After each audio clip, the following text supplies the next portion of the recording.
Ready? Yes.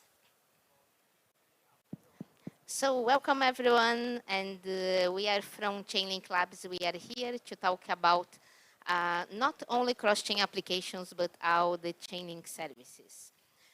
And this is me. My name is Sol, and these are all my contact. Feel free to contact me later, and we are also in the booth. And yeah, my name is Frank, and I am as a Sol, I am a developer relation engineer from Chainlink Labs. So yeah.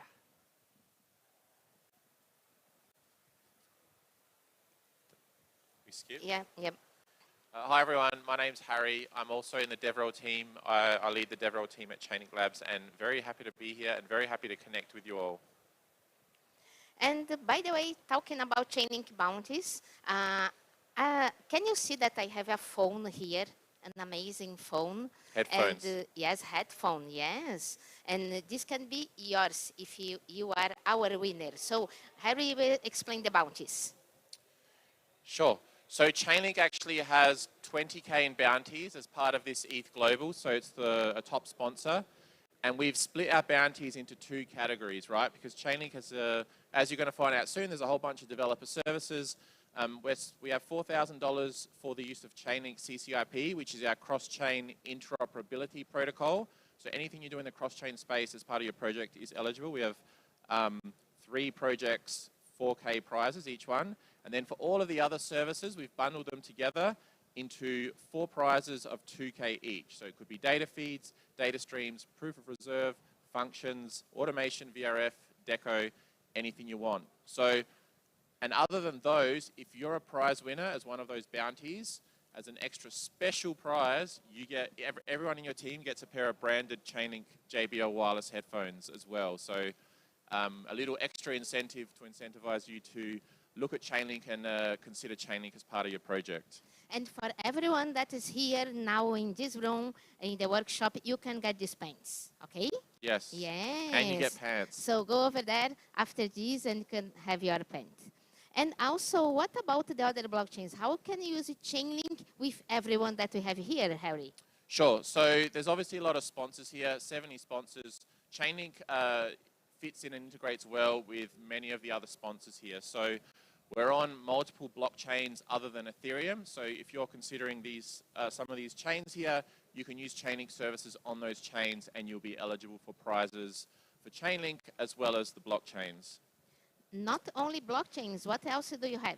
Yes, so there's other developer services or developer platforms as well that actually fits in really well with Chainlink as well. So Uniswap hooks, you can create Uniswap hooks that use Chainlink services, and if you come to us at the booth, we've got some really cool ideas we can share with you on that. Circle developer platform in terms of programmable wallets and the smart contract platform as well.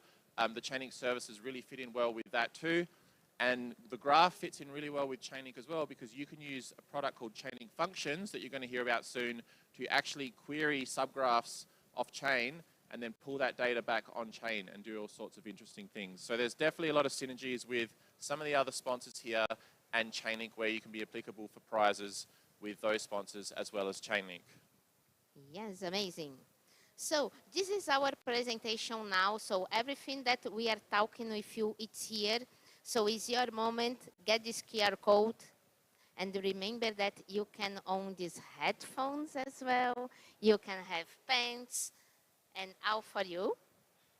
And 20K in prizes. Yes, this is amazing. And also, remember, we can get our prizes in the other ones as well. Woohoo.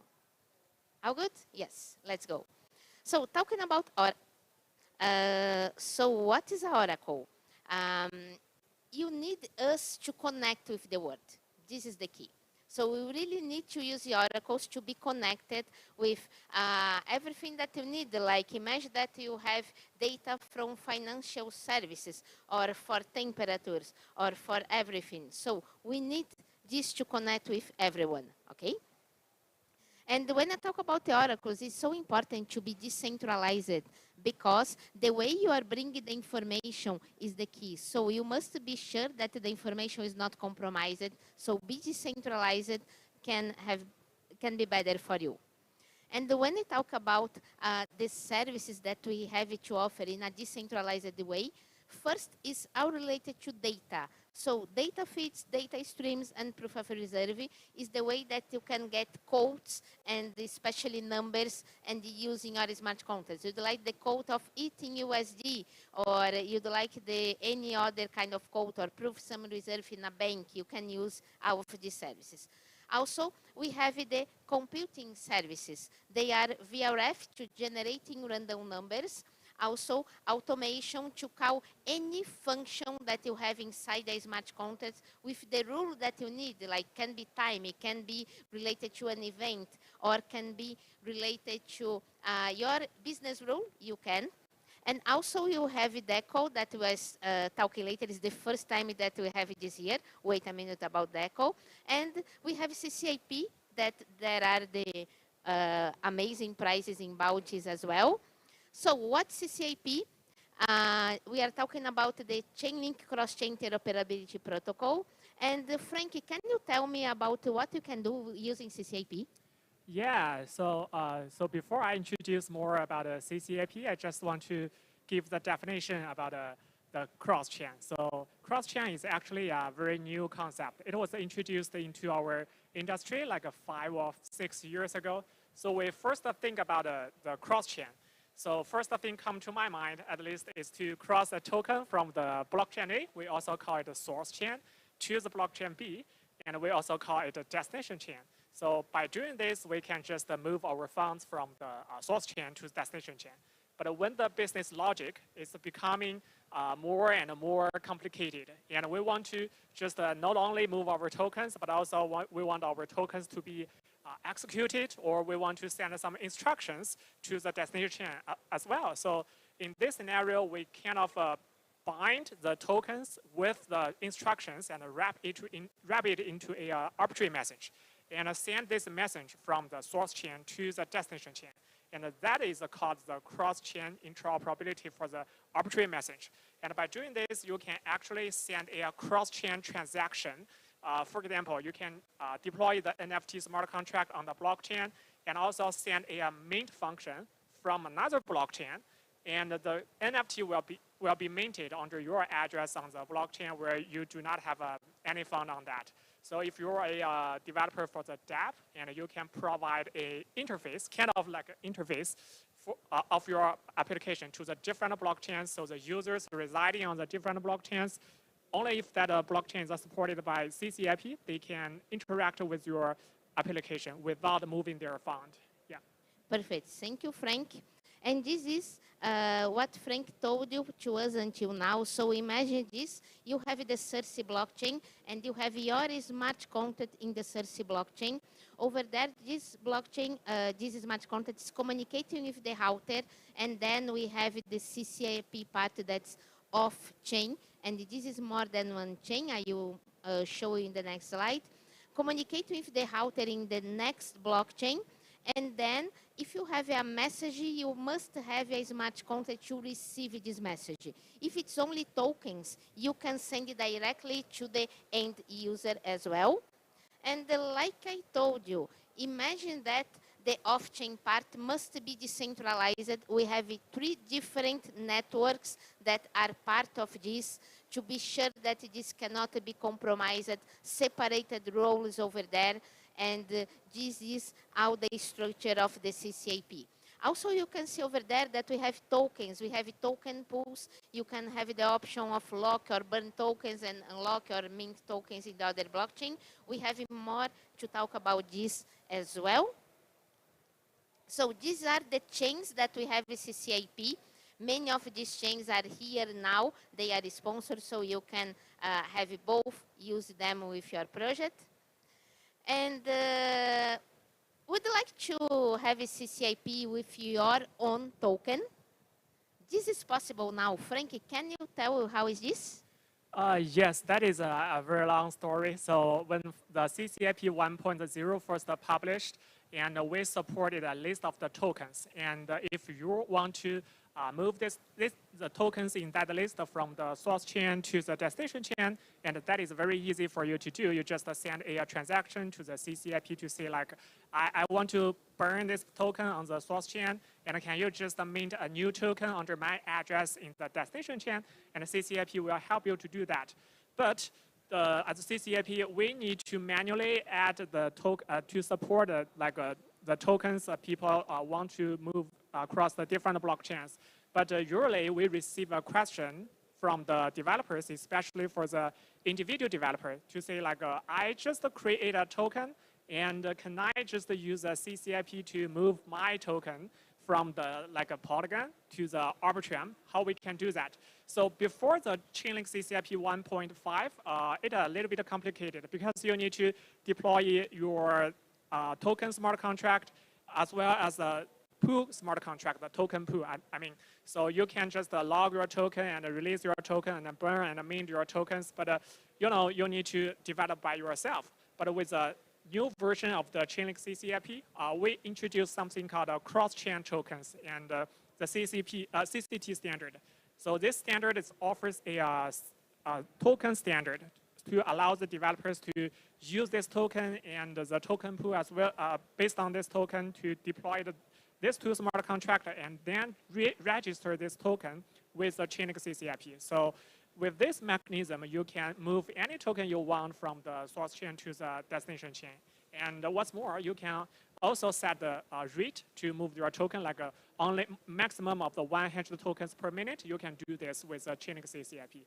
And by doing this, actually, we don't require all the developers to use our token standard, but at least you need to have the burn and mint or other functions within your smart contract, like a ERC20. So there are actually two primary ways to move the tokens based on the CCT. So if you are the deployer of this token and you have the full permission to grant anyone to call the mint and burn functions, you can use the first way to mint and burn. You can, when you want to move the token from the chain A to the chain B, you can first burn this token on the source chain, and then to order the CCIP to mint a new token on the destination chain.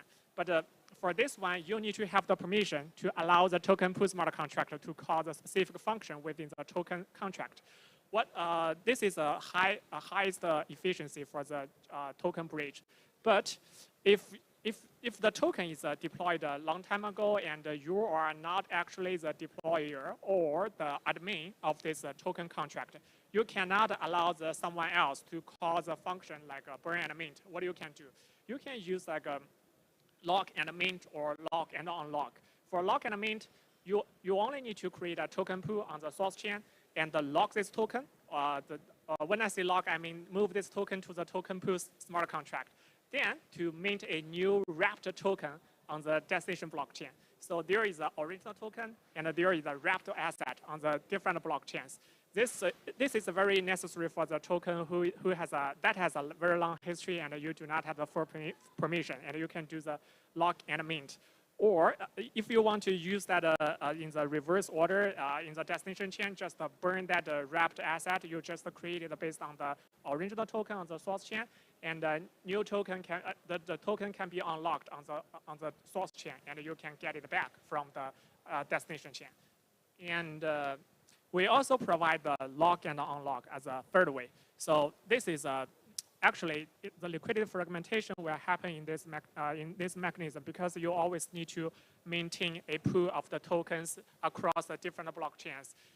This is necessary for the tokens you do not have the permission, but the token smart contract is this native token smart contract is deployed across the many different blockchains. So they can provide a handle for the developers to move the token from your address to the token pool, and you can have the different token pools on the different blockchains, and you can use the lock and unlock the mechanism to move the tokens across the different blockchains. And yeah, so you can find, actually for this process, you can find the graph and all the instructions in this URL. That is in the official documentation from the Chainlink, and we provide a very, very detailed instructions that how you can do that. So to simply put, what you need to do is that you first need to have your token smart contract. And then you need to add an admin role into your smart contract. And if you do not have that functions within your token smart contract, you have already deployed that and you do not have a function, it's okay. You just need to create an admin for the CCIP as another functions in the token pool, and then register your token and a token pool smart contract with the Chainlink CCIP registry, and then you can use that Chainlink CCIP to move the tokens. You just create it and deploy it across the different blockchains. And yeah. Is this amazing? And if you try to read our presentation before and the QR code was not working, it's working now. You have the presentation. And by the way, when we talk about CCIP, when we talk about cross-chain, this can take time. And to be sure that you are in the hackathon, you must be fast. So we have the local simulator. You can simulate all of this directly, locally, without a chain, without having no congestion, nothing, and no waiting times. And this will be so better for you to be an efficient hacker. And this is the link of the local simulator for you. And also, we are sharing the presentation later. Good, perfect. And let's move forward. So let's talk a bit more about the data feed and data stream. And this is the flow that you must understand. Like, we have different data sources. So the DON, the nodes are getting this. Like being the data providers, they are like doing a volume-based average of some code, for example, and then they are sending this to smart contracts, and you, your smart contract, can interact with them. But we can do this in different ways. But before that, Frank, can you talk about the use case? Yeah, so for the Chainlink data feed, that is, I think that is the earliest service we provided to the Web3 industry, like 5 years ago, and a lot of the different projects are integrating the Chainlink data feed into their protocol.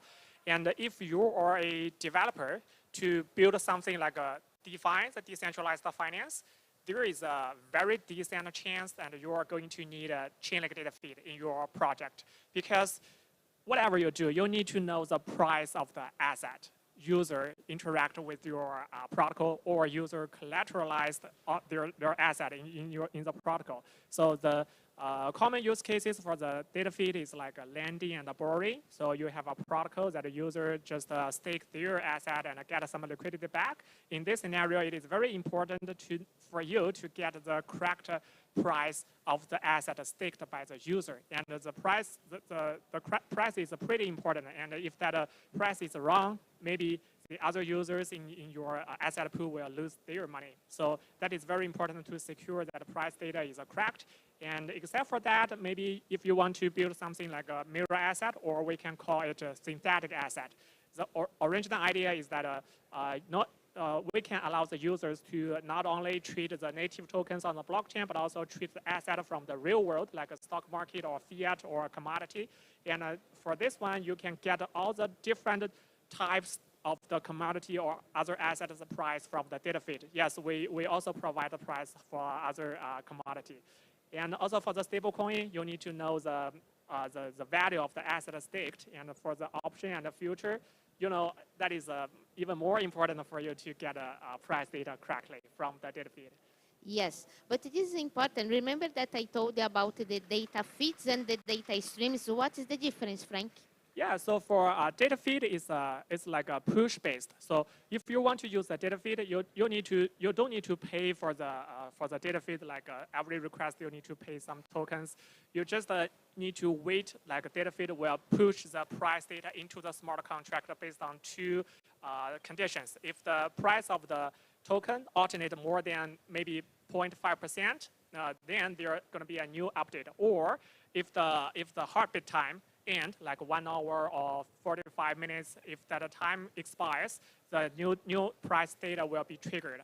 So if you or your project is very sensitive to the price, maybe you don't want to wait for a very long time. If that price of the token alternate more than 0.001%, you want to get a new update.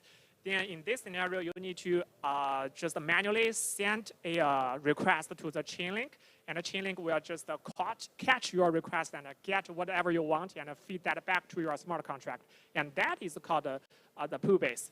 You need to send a request, and the Chainlink will get a request and give you a response. And that is called a data stream. Yeah. Exactly, exactly. So amazing, Frank. Thank you. And I'd like to talk about Chainlink functions, because imagine that probably you must get information that's outside any blockchain. Imagine that you can run a JavaScript code inside your smart contract to call any API, any external API. You can do this using Chainlink functions. So the goal is this. Even if you have secrets, even if you have parameters, doesn't matter. You can use Chainlink functions to call external APIs with a JavaScript code inside your smart contract and get the result in a decentralized way and then use inside the blockchain. These are some examples that you can do that with weather, flight delay, greenhouse gas emission, elections, and a lot of things. I suggest you to go to usechainlinkfunctions.com. We have tons of examples for you, the code, the JavaScript code, the APIs. And also, if you'd like to simulate this, the JavaScript code before added in your smart contract, you can use the playground to do that. And we know that we must speed up your development. So we have tools for you. We have the Hard Hat Chainlink plugin, and we have all the services, or most part of the services over there, to deploy locally as well, and all the support that you need to be faster. Also, we have the Foundry Chainlink Toolkit. I know that some people prefer Foundry. We have for our few. We are covering our few. And Harry, can you tell more about the Chainlink Deco? This is so new for me. Yes, sure. So we just recently released a thing called the Deco Sandbox. So Deco is a ZK TLS oracle that lets you prove data about the outside world on-chain. So it's not quite a polished product yet. However, we've released a sandbox where you can play around, call some APIs, create some attestations and have them put on chain and proven. So you can actually go into our Deco sandbox and create some of these examples yourself. And as you can see, there are some use cases that we've mentioned there, such as verifying someone's identity, maybe getting their passport or something and proving that on chain without revealing the actual passport. And you can actually go in the Deco playground and create it yourself. And there is a bit of a process to get it on chain because once again, it's not part of our official Chainlink node yet. But if you're interested in this, come chat to us. I'll show you how to do it. It's quite easy, but it's just a manual step basically. And you will be applicable for the non-CCIP prize pool if you do something with the Deco sandbox as part of your project. So very interested to see what kind of things you guys think of if you choose to play around with this. Okay, thank you, Harry.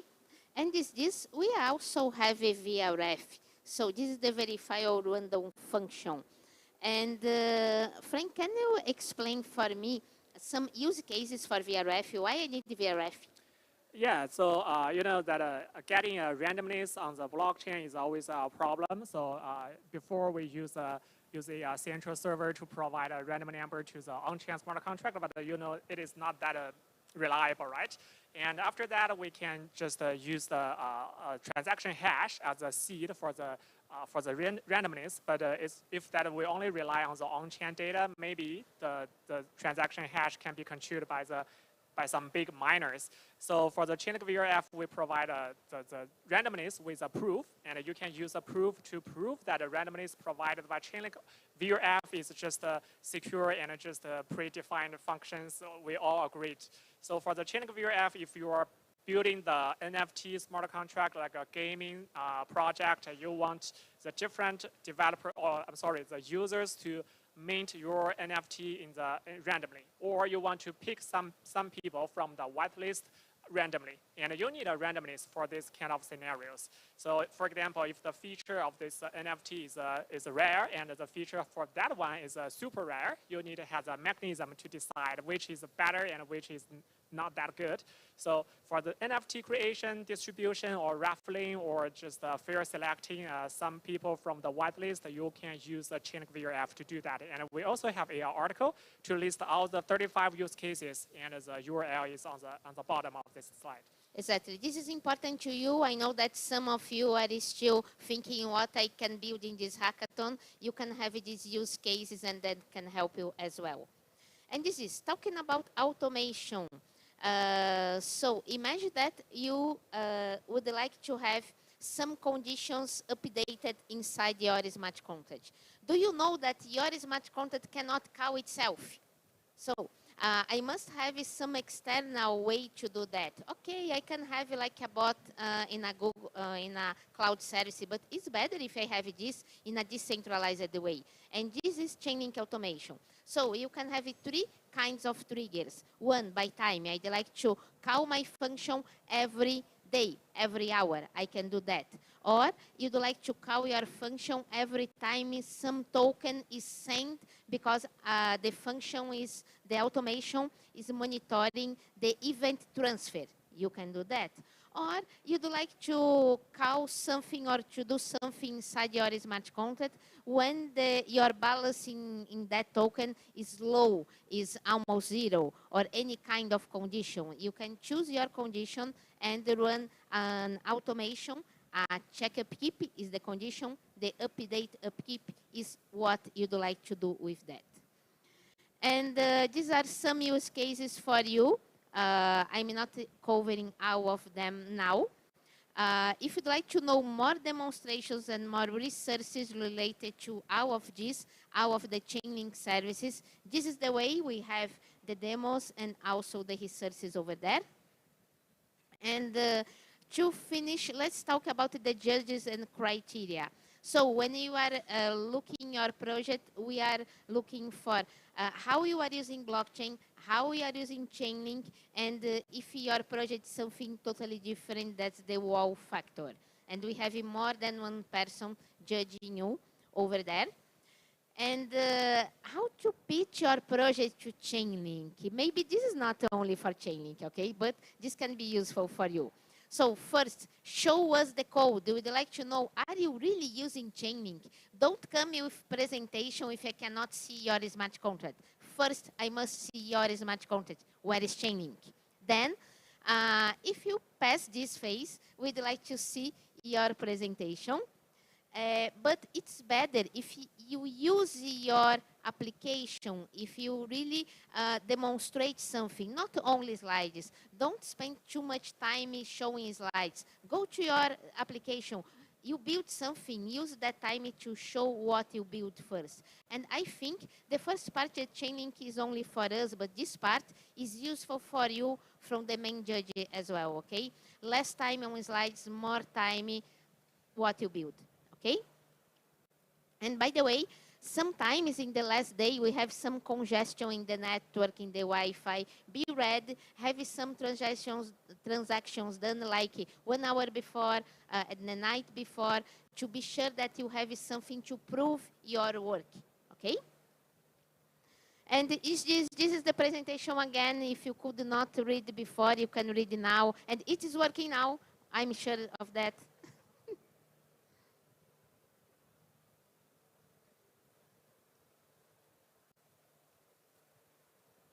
Yes, I think we are, I have one more person reading over there. Yes, almost done. Yes, all good. If you need more help, remember that we have our booth. You can go over there. If like it's like probably 5 a.m. we are not there, but we have people on Discord in United States that will be in other time zone in their day, and they are monitoring the Discord as well. So we are ready to help you. And this is, thank you so much. Thank you so much, and good luck to everyone. Enjoy the hackathon. Thank you so much.